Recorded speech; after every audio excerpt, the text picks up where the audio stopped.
This week on Art in the Air, our entire show features Etheric Medicine practitioner Bobbi Vogel, who shares her experience as a paramedic that through a series of life-changing events led her to discover her current practice as a faith-healing guide for others. Our spotlight's on LaPorte County Symphony's 36th annual Drayton Family Education Concert on October 9th that provides a live concert experience to over 5,000 students. Express yourself through art and show the world your heart. Express yourself through art and show the world your heart. You're in the know with Esther and Larry. Art on the air today. Stay in the know with Larry and Esther. Art on the air our way. Express yourself through art and show the world your heart. Express yourself through art and show the world your heart. Welcome. You're listening to Art on the Air on Lakeshore Public Media, 89.1 FM, WVLP 103.1 FM, our weekly program covering the arts and arts events throughout Northwest Indiana and beyond. I'm Larry Breckner of New Perspectives Photography, right alongside here with Esther Golden of The Nest in Michigan City. Aloha, everyone. We're your hosts for Art on the Air. Art on the Air is supported by an Indiana Arts Commission Arts Project Grant, South Shore Arts, and the National Endowment for the Arts. Art on the Air is heard every Sunday at 7 p.m. on Lakeshore Public Media, 89.1 FM, also streaming live at lakeshorepublicmedia.org, and is available on Lakeshore Public Media's website as a podcast. Also heard on Friday at 11 a.m. and Monday at 5 p.m. on WVLP 103.1 FM, streaming live at wvlp.org. Our Spotlight interviews are also heard Wednesdays on Lakeshore Public Media. Information about Art on the Air is available at our website, breck.com/AOTA. That includes a complete show archive, Spotlight interviews, plus our show is available on multiple podcast platforms, including NPR One. Please like us on Facebook, Art on the Air, WVLP, for information about upcoming shows and interviews.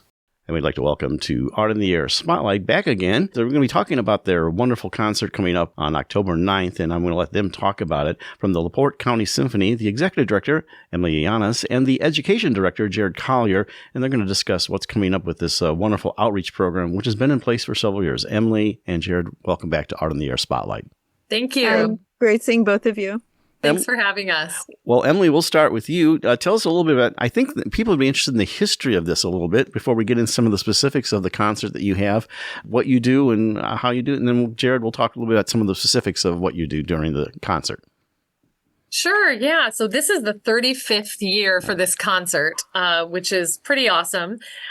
We have a wonderful member of the community, a former member of our board, Michael Drayton, whose family has taken on the lion's share of the administrative work for this concert for years. And so we're really grateful to them. And the concerts are named after them, the Drayton Family Children's Education Concerts. And we present 3 concerts. And we have had, in the past several years, over 5,000 children come through the Civic Auditorium over the course of those 3 concerts, and different programs of music geared towards 3rd through 5th graders. And so this has been a cornerstone of the music education initiative for the symphony for the past 35 years. Jared, maybe you can speak to some of this. What can we expect, like teachers and things, when they come to the concert? And I know, and we'll also talk about some of the resources you have in the background of that, but tell us a little bit about what the kid can expect to hear. What kind of music, what kind of things happening? Yeah, so we always like to throw a little mix of everything into our concerts. We have especially some great classical repertoire for orchestra, as well as some more modern pieces that even the teachers may not be too familiar with, but also some pop music arrangements for orchestra. So a good mix of pop to classical to new modern pieces. This year, our whole theme is kind of storytelling and how music can describe characters in stories. So we have a lot of music that's describing different scenes from ballets like Cinderella and Swan Lake. We have selections from The Planet by Gustav Holst, all about the planets, as well as a special piece called How Birds Came into the World that's based on a Native American folklore and that will have a special narrator with it as well, and it will feature some special sounds that describe the birds and rain and everything else as well. It's a beautiful Cherokee legend, so I was so impressed to see it on there. Yes. How many concerts do you do in a single day, I guess it is? I'm having worked children's theater where we did things, buses coming in and out, and Jared and I talked about this beforehand. It's got to be a great logistics thing, but how many concerts do you do in that single day? Yeah, we have 3 concerts in a single day. First one's starting at 9:30. Right after that, we go into an 11:10 program. Then there's a small break for the musicians to kind of rest and get a quick meal in. And then we have our final one at 12:45. So kids can kind of get settled into the school day, and then they're back to school before the end of the school day. So Jared, are those 3 times broken down by school groups or ages? Not necessarily. We tend to have repeating schools year after year, and we try to keep them in the same time slot so they always know when to expect to go. And for those newer schools, or maybe a conflict arises one year, we always try to work with their schedule to make sure they can attend at least one of the concerts.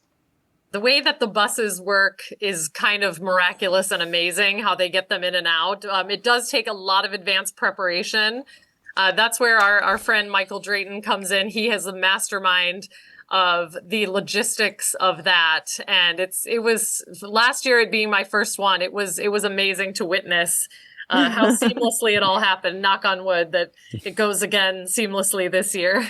Like you said, lots of planning. What kind of resources are available to teachers? I know I looked here and you have a great study guide and online and preparation things. So briefly tell us about that. Yeah, so every year we offer a free education guide for the teachers that will help prepare their students for the concert, as well as post-concert activities. It has background to all the music we're doing, as well as lesson plans that they can kind of edit and adjust for their classes. That will help them dive deeper into the music they heard, as well as further incorporate all the different concepts that we introduce in there. This year, we're putting more stuff online. So we have the program online, the education guide, as well as we have an instrument Go Fish card game, and all the other activities on there as well. Emily, real quick, you just finished with Hoosier Star. Tell us how about that's going, and also what's coming up next for the symphony. Sure, absolutely. The 19th annual Hoosier Star was fantastic, and we're already planning the 20th annual next year. So stay tuned for some really special 20th anniversary of Hoosier Star events next year. Our next concert coming up after the children's concert is our first subscription concert of the season, a Dia de los Muertos celebration. The orchestra is going to be playing Rodrigo's guitar concerto. We have a fabulous classical guitarist coming in. Is a colleague of Carolyn Watson's at the University of Illinois, has played all over the country and South America. And so we're just really excited about that, and a program of Latin American music and composers. That sounds like a wonderful program coming up this season, and we'll have you back on to discuss that. That's Emily Yiannias and Jared Collier and the Drayton Family Concert, which is October 9th. 3 things. You can contact them at lsso.net for information. Thank you so much for coming on Art in the Air Spotlight. Yeah. Thanks for having us. Thank you both. And a quick Spotlight Extra from the Chicago Street Theater in Valparaiso and their upcoming production of The Woman in Black. And it's opening October 3rd, running through October 20th. Chicago Street Theater. Art on the Air Spotlight and the complete 1-hour program on Lakeshore Public Media is brought to you by Macaulay Real Estate in Valparaiso, Olga Patrician, Senior Broker. And as a reminder, if you'd like to have your event on Art on the Air Spotlight or have a longer feature interview, email us at aota@brec.com. That's aota@brec.com. Did you know that you can also listen to Art on the Air anytime as a podcast at Lakeshore Public Media's website, through Lakeshore's app, or from NPR? Plus, it's available on demand from your favorite podcast website, including TuneIn, Spotify, Amazon Music, Pandora, Apple Music, iHeartRadio, and many more.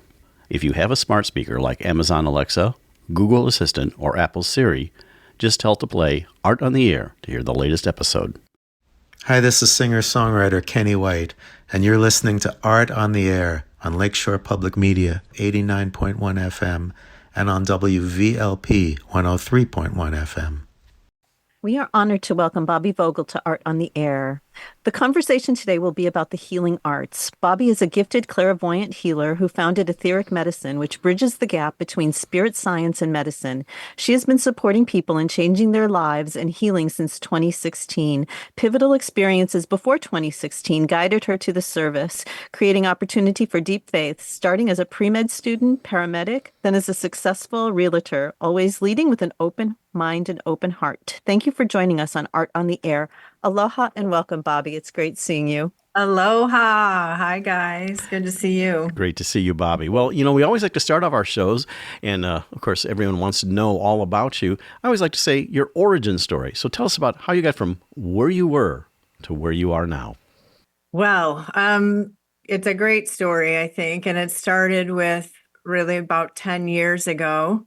After all those things that you just mentioned, being a paramedic and a successful real estate agent and this and this and this, I found myself moving to Los Angeles from the Bay Area where I had all that success, and quickly learned that Los Angeles is a very different animal than the Bay Area with real estate in general, right? So I also had an adopted son who lots and lots of challenges, and he was in getting extra support outside of the home. And I don't want to talk too much about him because, for privacy reasons, but everything kind of came together and I wasn't able to work, and I slowly lost everything that I owned. And going from owning homes and in the Bay Area and things like this. And I was in a place where, my car had to be repossessed, and I was renting an apartment where there was a sheriff sticker on the door for eviction, no family, like all these incredible things. And I couldn't figure out, what this moment was, what this time in my life was actually creating. Little did I know it was going to create faith, this unwavering faith. Because what I really needed at that time was to know I'm cared for and I'm loved and I'm overseen, because I was feeling so alone and feeling so broken that I actually came up, I had a suicide plan because I didn't have family, I didn't have help. So I also started really internalizing and feeling like I have done something so wrong, right? So one day with the sheriff sticker on the door, I had a pillow fight with God. It was on a Wednesday, and I had decided that I was going to leave, this world on the following Monday. And so my son got to school, I went back home, and I started throwing a pillow and crying and, screaming at God, who I hadn't really touched in on since my dad was killed in a car accident when I was 20 years old. I lost belief in anything and spiraled, right? So I was screaming, God help me, and crying, have I done so wrong? What have I done that's so bad? If I need to come back and hit the reset button, I'm fine to do that.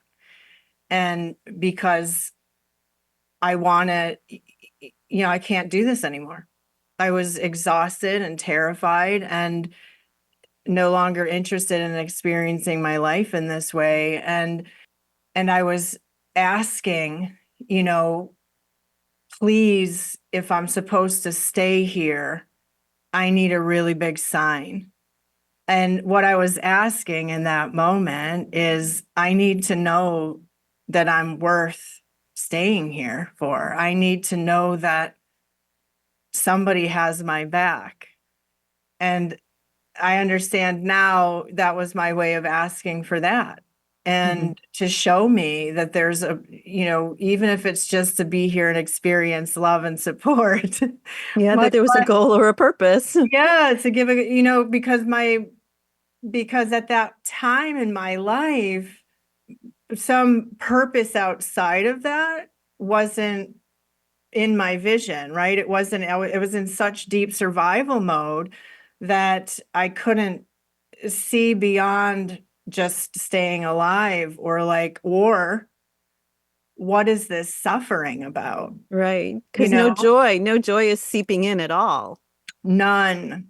Absolute terror. And, there's so much to say about that now in the present day about this journey. And I believe and know that everyone has their own version, some less intense but that we need to know that we're loved and supported, right? So I asked, in this terror and screaming, should I stay here? If I'm meant to stay here, then I'm going to need a really, really big sign, not a subtle one, because I'm too exhausted. And I was literally saying these things out loud with, boogers pouring down my face. And in that moment, it was the first time I consciously heard a guide that was on my left side say, "You still have healing to do." And I didn't have the notion at that time anything about, spirit, our past lives or reincarnation and, all these things. But in that moment, I understood that it was for me like a near-death experience, because I was raised up out of my pain into this truth of who I am. And that's how I was able to hear, "You still have healing to do," because I answered with my human mouth, with my voice, a notion of something, a concept that I didn't yet have in my human mind, which was like, "Please tell me whatever it is, whatever I came here to heal, and whatever it is I came here to do. I'm not trying to renege. I'm just lost." Right. Just let me do it. What is it? And that moment in itself it kind of put the butter knife in the door, right? Cracked the door open just enough for me to be like, because my human self heard what I said, but it was new to me to think, oh, there's something bigger than this happening. So I continued, and so I asked that question. I asked for the bigger sign, and then I went about my business. And I was on the countdown, Wednesday to Monday, right? And so Thursday came, Friday came, nothing. Saturday came, a friend invited me out to lunch who I hadn't seen in years, from Chicago, which is my hometown, and randomly reached out, quote unquote. She was not a spiritual person. The end of the lunch, we talked about surface stuff. She said, "Have you ever been to Agape?" And I thought it was a Mexican restaurant. So of course, this is Saturday. I'm like, I'm probably not going to go because I'm going to be here 2 more days, right? So I said, "No, I've never heard of that restaurant." She laughed and said, "No, it's a spiritual community, and everybody probably knows who Michael Beckwith is now, but I didn't. I had no idea who he was." So I didn't think much of it. The next day came, and I heard, "Look up Agape." And so I already kind of started that asking and receiving and beginning to It's allow. the listening part, though. Yeah. Well, sometimes I understand, we need to be some of us need to be in a depleted state, because if we're too deep in survival, we don't think that we have the time to listen. And if that makes sense, Well, it does, but it also makes sense in that we hear it, but it is a processing thing. So it just, sometimes it just needs to like marinate a bit, and then it just like, I don't know, you realize the truth of the words. Right. They reveal, right? So I listened, I looked it up, and I was like, oh my gosh, there's it's happening in 25 minutes or whatever. Got in the car, a little late. So the doors were closed because they were doing meditation. They opened the doors and there were like 2,000 people. And that's when I was like, ooh, Mike, this Michael guy. That's Somebody- it's like, oh, he's kind of a big deal, I think. We found 2 seats. It was standing room only, but there were 2 seats there. And, within seconds, literally, and I always say, I don't know what he really said or if he was saying this, but what I heard through Michael's voice was my parents and God. And they were speaking directly to my mind, to my circumstances and to my thoughts and to my plan, even for, to leave if I didn't get a big sign. And so I began just sobbing because it was in that moment, I was like, I am loved. I am worth, showing up for. I have the power. I asked for help and I just received it. And I didn't even understand faith until that moment, what that means. And what about being surrounded by these 2,000 bodies all looking for something too? That sounds very supporting as well. Did you feel that, or was it so isolated that it was your parents and God that you were mostly aware of? I would say that's a great question.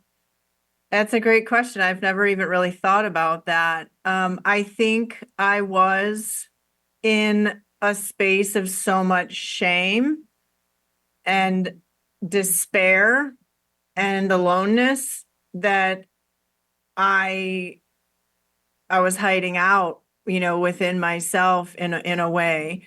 And it certainly was incredible to be there. I remember everyone turned around, when he asked everyone who's new to stand up. And, I was, of course, trying to dry my face, but I'm sure that there was magic in that room.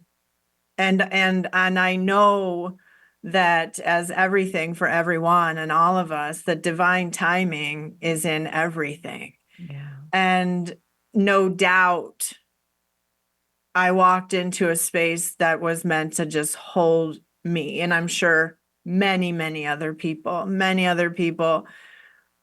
were divinely guided to be in that room. And I certainly understand that now, doing the work that I do, that every time I do a group, I know that it's put together by At its right spirit. time. Yeah. And So- everyone, yep. Go ahead. No. So now that you brought up your parents, can we go back to like you as a child? Like what was it like being a child? What were your experiences? What type of household was it? What was elementary school like? That whole sort of back story. Wow. Okay. I know. It is a big one. It's a big one. I love Only if that. you're comfortable. I'm always comfortable. I'm an open book. And, as long as people are comfortable with the truth, that's probably more what it is. Right. But interestingly enough, I just went back to Chicago for the first time, I think last week, or I got home last week after 20 years. I hadn't been back since my mom passed away 20 years ago, and I went back to reclaim that child. And it was intense. I'm adopted. I was adopted at birth. I have a brother who is also adopted, who's 11 months older than I am. And on that trip, I actually met for the first time a birth brother who, yes. Wow. Right. So there's a lot here. I mean, we have 40 minutes or what it is, but this is a great question. So it was tough. My brother, I've never talked about this stuff publicly, by the way. My brother was intensely abusive. And so are there 2 brothers? There's the adopted brother and a birth brother, or are they? Well, no, I grew up with my adopted brother. I didn't grow up with birth siblings. Okay. And so, but I know we're jumping around a little, but I found my birth mother at 18. I did a search. And when I found her, I had 3 older siblings who were 1, 2, and 3 years older than me. And then who she raised. Then there was me this was what I thought until recently. Then she gave me up. And then I have a younger brother. So whose father she married. And so about 2 years ago, I got a message from this man on Instagram who said, so my birth mother, told me this whole story about who my father is and that she didn't know him and all this. But when I met my aunt, her sister, my aunt, and immediately was like, "Oh my God, you look like your father." So I was like, "Oh, you knew him?" And she said, "Yeah, we double dated." Wow. So at the time it didn't matter to me where the truth was. I was just so happy to have found her. And I spent a couple of years maybe spending a lot of time with them, and we don't have a lot in common. So here comes this man saying, "I'm your half brother. We share a birth mother." And I was like, "What?" Because I've spent all this time thinking I was the only one given up for adoption, which is a recent, I love this conversation, is a recent realization, even at my age. I just turned 59, July 1st, that how impactful adoption, being given up for adoption. I, even with all the beautiful things that I know about choosing our wounds and, the reincarnation and how powerful it is to, experience these things, I never gave it a lot of weight. And I'm still sort of working through that a little bit on the other end of it. But so he's 2 years younger than me. So there were the 3, then me, then him, and he was given up for adoption, and then the younger one. And so when I went back to Chicago, we hadn't planned it. He didn't even know I was coming. I didn't think about it. But we ended up meeting at the hospital where we were both born Wow. and given up. Yeah, it was so powerful. And it was magical because I had gone there the day before by myself before I realized or remembered that he lived in the area. And I did all this beautiful work with the land and the trees and, putting my energy, giving back, also healing, giving back to the land because I could feel, and the hospital's being demolished. And so I could feel that it was calling me. It called me. And it wasn't my initial plan. My plan was to go to my place where I grew up. And here I was at this hospital. So it was a really beautiful experience to be Sounds there. very releasing, both for the building and Yeah. It's something we really need to start focusing on, I know we're kind of digressing a bit, but it's something vital as we're moving forward right now to understand the impact that even our experiences have on the earth, the land, the trees, the animals. You're all allies, but it's mutual, right? They're not just here for us, we're here for them as well. So, I would like to sort of explore the intersection of intuition, karma, and active imagination, because we've all heard that, trust your intuition and it's going to grow. But at what point do they all intersect? Are they opposing? Are they complementary? It's just really karma's the whole notion of karma is very intriguing because as artists, you'll hear so many artists say, well, the idea for this just came to me fully formed, or you have the other, I'm waiting for that. And so I'm just wondering where that all lies, because we also hear that the things that we're drawn to are not random. They're sort of our purpose. And so purpose and karma and all of that, it's like very confusing. And I was just wondering if you could separate it, or whether it is separate, if it's able to be separated. So what is the specific question? The specific question is, are they all the same thing, I guess, in a way? The intuition, the active imagination, and how does karma play into all of that? When a question is asked, I drop in on this. And what I want to offer to that is we want to look at why is it important to separate them out at all? Mm-hmm. What purpose does that serve? Because so when we're talking about intuition, that is actually not an action of intuition or guidance from the soul, because that wanting to separate it out to have an understanding in the human mind is already separating you from what you're calling intuition, divine guidance.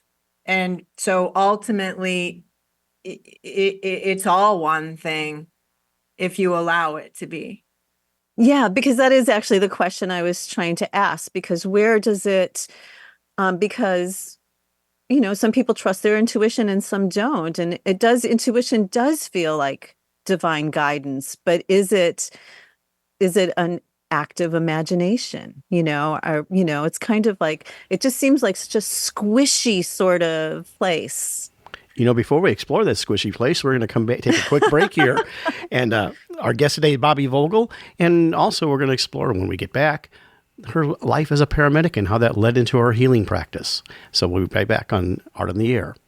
Art on the Air listeners, do you have a suggestion for a possible guest on our show? Whether it's an artist, musician, author, gallery, theater, concert, or some other artistic endeavor that you are aware of, or a topic of interest to our listeners. Email us at aota@brech.com. That's aota@brech.com. Art on the Air is supported by an Indiana Arts Commission Arts Project Grant, South Shore Arts, and the National Endowment for the Arts. And we're back with Bobbi Vogel on Art on the Air, and you're listening on Lakeshore Public Media, 89.1 FM, and WVLP, 103.1 FM.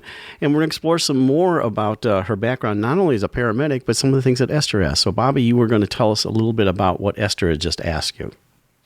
Yeah, I love this. It's a really important question, because at this moment in time that we're here together, what's happening, you're bringing forward something so perfect, because it's speaking to the masses, because everyone that I'm noticing, not everyone, a lot of people are struggling with this same thing, and they don't want to ask the questions, because being spiritual is it's kind of, people are afraid to say, what does that mean?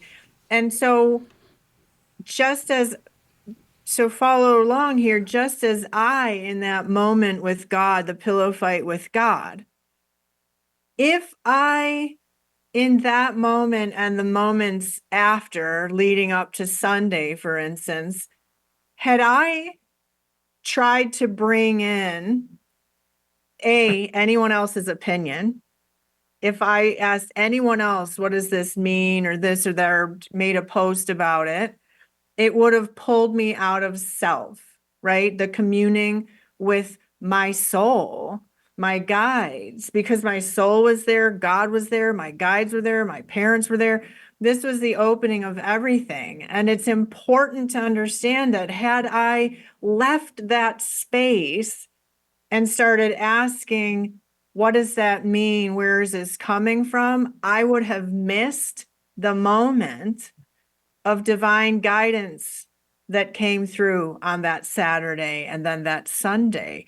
Had I not made it so personal that I show up at Agape with 2,000 people, that message could be for someone else. Do you see? Like, I could have easily thought, certainly that message is for someone else who's loved and divinely guided, or whatever divine guidance means. And I would have missed the moment in time if I made it about anyone else or anything other than that. And so it's a private journey. And it doesn't matter. Oh, is it just my imagination? Hey, we created this video game we're living in with our soul's imagination. And our soul is counting on us moving through this life, this incarnation, this moment in time that really is a moment in time for our eternal souls. It is a blip. It takes all those things, but you want to take a look at why is it so important to name it and to compartmentalize it? Because once you start doing that, you stop the flow. I want to take you back to your paramedic days, and I know that that's deeply connected to what you do now, from just looking at your biography. But talk about, first of all, becoming the paramedic and how that eventually led to this practice that you do now, and some of the things you find in common with that experience. But tell us about that and connect it to what you're doing now. Well, I always wanted, since I was a little kid, I wanted to be a doctor. My mom said I never veered from that. And so, as I mentioned, I was at pre-med and then my dad was killed. Everything fell apart. And I did a lot of things in between. And then I got myself into Loyola Paramedicine School, best program in the country, at least at the time, and national certified. And I found that I was so good at it naturally, because at the time I didn't realize, but I was always 10 steps ahead of whatever was about to happen. And again, I never stopped to wonder why that was. It just was. So it kind of ties in what we were just talking about. And I didn't realize until, 6 years ago, 7 years ago, 8 years ago, that everything that I've ever done, which is true for everyone, everything that I've ever done was always going to lead up to this moment in time. I never had the plan to become a clairvoyant healer. I've just always been that. I just consciously, it was never something that I sought out, honestly. But that's because I was too busy surviving and doing all these other things. So it's a natural thing. And then when I learned so much about the human body through my schooling and my experience in trauma, and I was, worked in Chicago and Oakland. And so it was all like med school. I'm still in med school. I'm spirit taught, and I ask and receive for help, and I'm flanked by doctors in spirit, and it's incredible. So that experience has helped me in the now but also I understand that and now see that the human body is just the hologram of the etheric body. And so now it's just it's like flip-flopped, right? It's a different learning and teaching that came forward after I got back on my feet, after the homelessness that I spoke about in Venice and Los Angeles. Again, when I rebounded from that, I ended up home. I did lose my housing and all those things, but I had faith.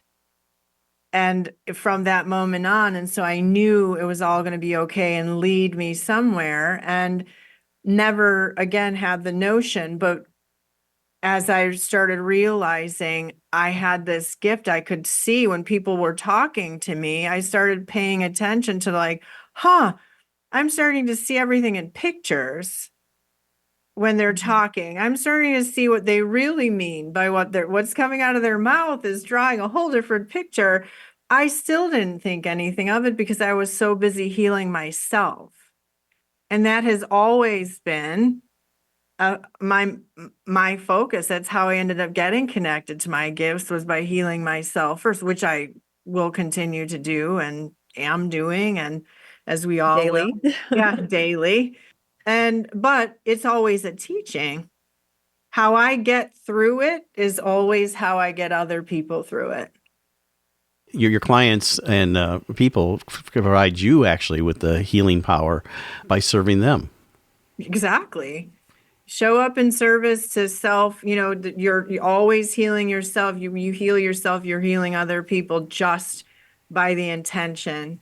You don't have to, literally be in the healing arts or the health and wellness industry to be healing people. The intention to do it, to heal yourself. We're all connected. We talk a lot about how we're all connected and as above, so below. But, when we really understand the depth of that truth, then we start understanding that, yes, everything we heal within ourselves literally reverberates out and heals others, heals the land, heals the trees.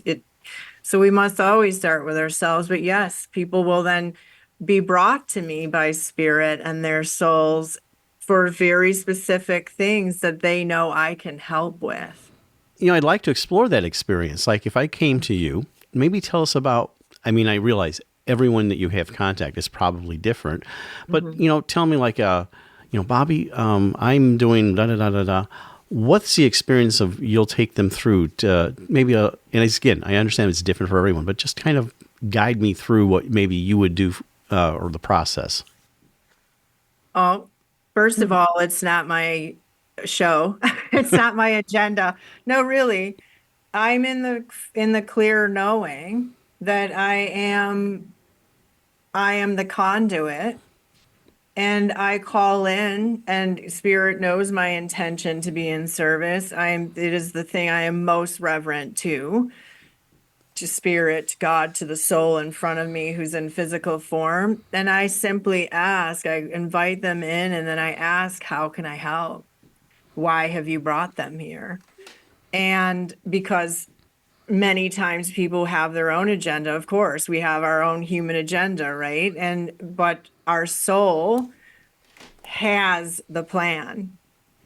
We're overseen by God, non-denominational, our guides, but our soul is inhabiting the etheric body, and there is a plan. And so when we show up, the soul and the guides and God are always, and people, loved ones on the other side. I'm also a medium.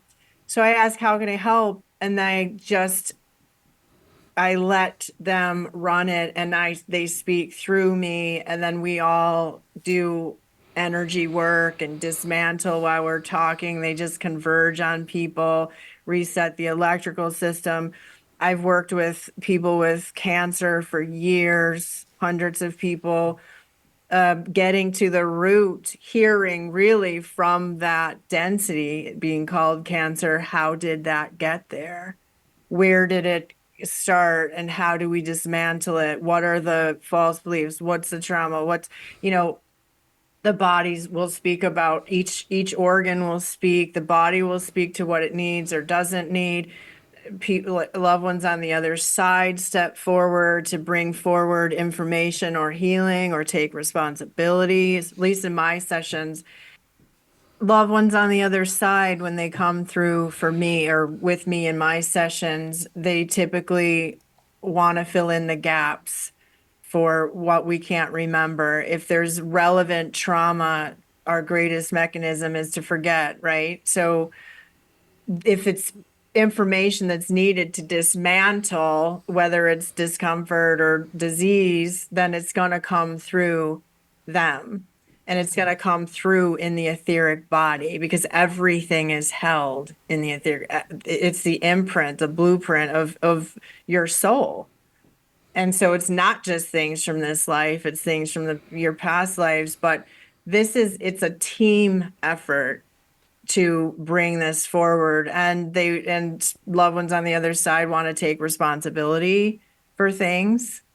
They just want to be in service. And it's really huge right now that we all of us start understanding the power of that, and that we do have this team, and that our loved ones, regardless of what our relationship with them was in physical form in our lives, they're here to serve. All they care about is us and our forward motion.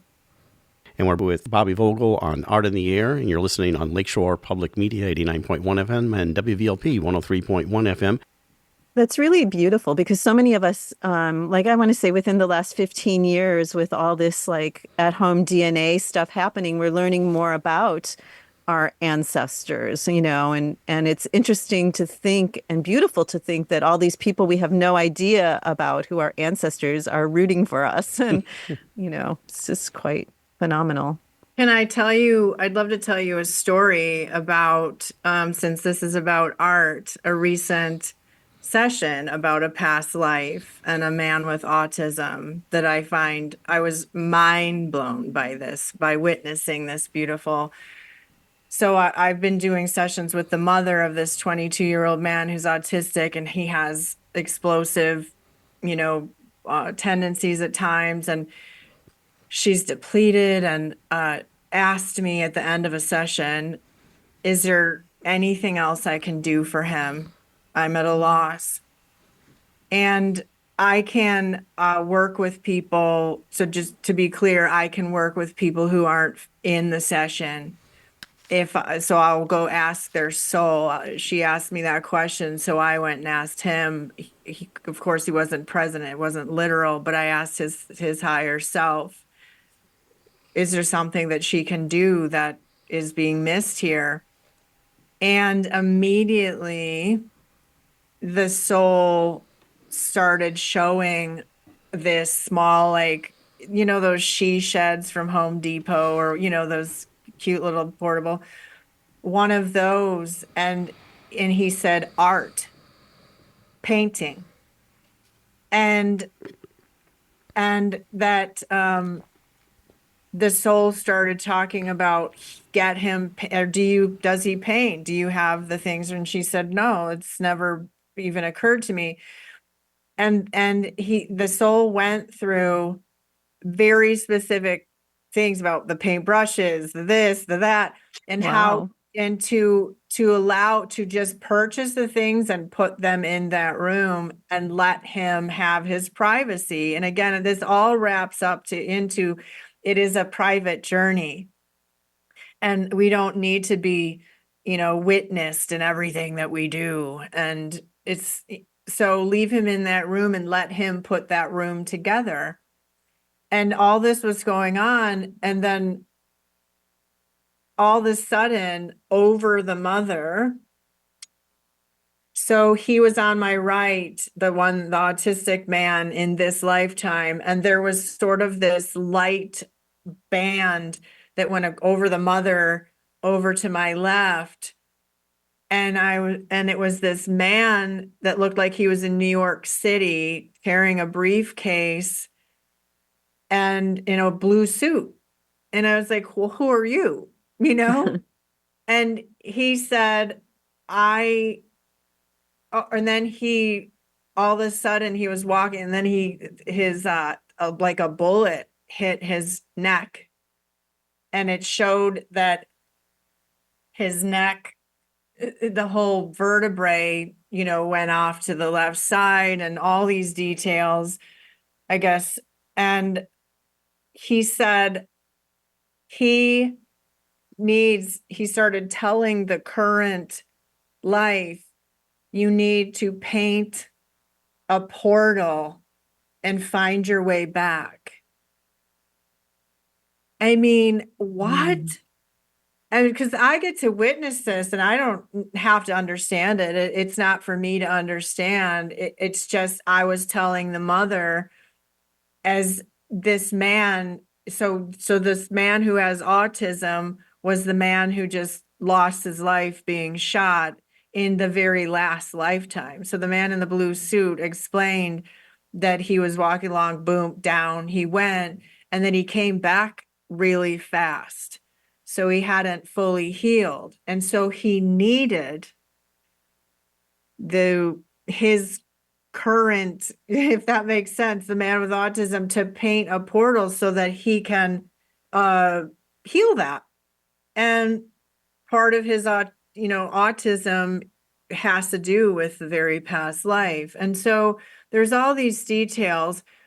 Then the man in the blue suit he started handing his briefcase over what looked, the mother's head. That's what it looked like to me, through this tunnel of light. And I was like, what's in the briefcase? I asked him, and he said, only he needs to know, which again is the powerful message, is like, it's so private. And he handed him that briefcase, and I'm not sure what happened after that, but what a profound, truth that this happens. This is what is available for all of us, and in different ways. Not everyone has a man in a blue suit waiting to hand them a briefcase. No, but it's still a bridge, It's a bridge. Right. So was there, I mean, and if you don't know, or if it's private, that's fine. But do you know if he painted then? Did he then follow through and paint? And I don't know. You don't know? I don't know. I've asked. I haven't heard. It's an intense experience for the mom. I'll just say that. Yeah. I know it's and this is like, for me personally, there always seems to be like a head heart discussion, let's say. Again, should there not be that separation? The overthinking of what your heart maybe is telling you, which the heart being like the intuition, I guess. I mean, and it's just stuff that we as people or friends, my friends and I, we talk about, like the head heart connection, and how we feel like we need to do something, but our brains and our thoughts will either talk us out of it, or so I think it's probably leading back to that intuition thing in a sense.